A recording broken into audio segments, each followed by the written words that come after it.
जय श्री राधे। पूज्य श्री भक्तमाली जी महाराज कहते हैं, गुरुदेव के एक वाक्य में भी यदि दृढ़ विश्वास है तो कल्याण अवश्य होगा। कंचन तजना सहज है, सहज तिया का नेह, मान बड़ाई ईर्ष्या तुलसी दुर्लभ ये। संकेत और परिहास तान अलाप में अपमान में, हरिनाम लीने अघ नशें मुनि कहें व्याख्यान में। अनजान में अमृत पिए तो भी अमर हो जाएगा, इमी नाम जाने अजाने लीने फल अवश्य ही पाएगा। भगवान के प्रेमी जनों के सत्संग में जो भगवान की लीला कथाएं सुनने को मिलती हैं, उनसे उस दुर्लभ ज्ञान की प्राप्ति होती है जिससे दुखों की निवृत्ति हो जाती है, मन शांत हो जाता है, हृदय आनंद से भर जाता है और भक्ति योग प्राप्त हो जाता है।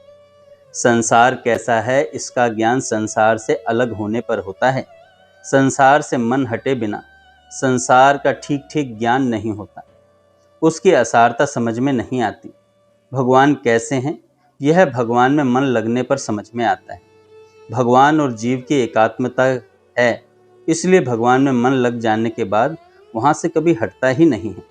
किंतु संसार में लगा हुआ मन तो निरंतर दौड़ता ही रहता है, कहीं विश्राम नहीं पाता, क्योंकि जीव और संसार की एकात्मता नहीं है। यदि संसार के श्रृंगार में ही लगे रहोगे तो भक्ति का श्रृंगार कब करोगे। मनुष्य जीवन प्राप्त करके भक्ति का श्रृंगार करना ही सच्चा श्रृंगार है। जय श्री राधे।